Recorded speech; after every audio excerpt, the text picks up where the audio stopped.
Studies show that we are the average of the friends that we associate with, which means that if you put together the values, character, personality, objectives, if you put together these friends that you associate with and you take the average, will be very close to who you are. This reveals a pearl of ancient wisdom. As the Word of God is always the manual for life, long before universities to be, the wise ones to do studies and researches on labs and everything else, the Holy Scriptures already saying the following: Blessed is the man who walks not in the counsel of the ungodly, nor stands in the path of sinners, nor sits in the seat of the scornful. And King David also said on Psalm 26, verse 4, I have not sat with idolatrous mortals, nor will I go in with hypocrites. Which means that the wise person, the person who wants to preserve themselves from evil, they choose carefully their friendships. Because for you to say that you're not influenced by your friends is for you to be naive. You just need to observe. Do this test one day. When you encounter a circle of friends, either of women or men, if you find 3, 4, 5 people or even more in a circle of friends talking, stay from afar and observe that there's always one that influences the others. There's always one who the others are listening to. This is natural, because that person is the one that is heard the most, is the one that expressed their opinions the most sociable, expressive one, and the others are there listening to this person. As the old saying says, he who speaks is planting, and he who hears reaps. So the person who is speaking is planting an idea in the mind of the person. Even though you may say, I'm mature to discern. It's true. I hope you have that. But time to times, a thought comes to our minds that it shouldn't. Isn't that true? Sometimes a word comes to us that if we could, we wouldn't have heard it. But when you are in a circle of friends, that is unavoidable. That's why the Word of God teaches for us to not mix ourselves with scornful, scorners, to not associate ourselves with them. Paul comes in the New Testament to say that certain people are harmful, that have the intention to destroy our faith. We should not even greet them.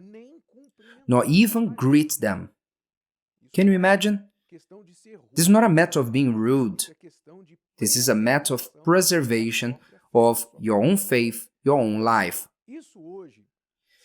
So if this would apply back then, in a world less populated, in a world that people to sit with others, they had to literally go to their houses or meet them in the field, in the market, and talk. Nowadays, imagine how many more opportunities we have on being influenced by people who we never sat with. We never sat physically with them, but we are sitting on the bus, listening. We are on the toilet, sitting down there, listening or watching. We are on our couch in the house, watching our TV. In reality, we are sitting down with them. If they bring their words to us, either through television, mobile phones, movies, social media, group chats on WhatsApp, we are bringing the voices and opinions of these people to us. I'm not telling you that you should be a wanderer, that you're gonna hide in a cave and not associate yourself with anyone. I'm just saying that the Word of God says that you should choose well who you associate yourself with. The biblical wisdom says that iron sharpens iron, which means that you should look for someone that will make you sharper, someone that will point out your mistake, who will teach you, will not bring harmful words, malicious words to plant bad, evil ideas in your head. This is what you need to watch for. Because these people can be in your family, you can have people like this in your family, they can be at your workplace, in your school, in your team, in school, a study team, it can be on your work chat, on WhatsApp, they can be anywhere. And as I said, not only people that are associated with you through a social link, but everything that you consume, every word that you consume. Word generate emotions in us. When you let a word come into your mind, this word will not come back void. That word will not stay there and disappear on thin air. A word will touch your emotional side, bringing happiness, sadness, anxiety, hope. A word will touch your emotional side. And also, a word has the power to be planted, sometimes through years, is dormant there in your head, and on the right time, it sprouts. This happens, for example, when someone tells you about someone else, plants in your head an idea. Look, did you see so-and-so? No, I didn't. What happened? No, so-and-so did this and that. Look, so-and-so, it's very, and then an adjective comes. So-and-so is very proud.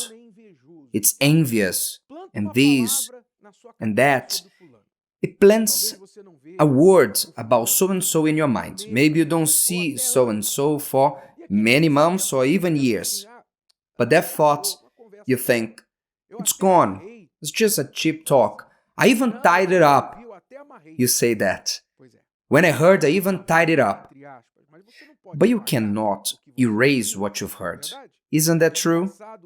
After a while, years after maybe, you encounter so-and-so, and then something happens that brings to your memory that words that was planted in your head. And then you take an action upon that, because the word that was planted in you is like a light that is on. I knew it. The other person warned me of so-and-so. And then based on that word that could be lying, that could be motivated by envy or by a desire to harm that person, a gossip, and then you take an action against that person.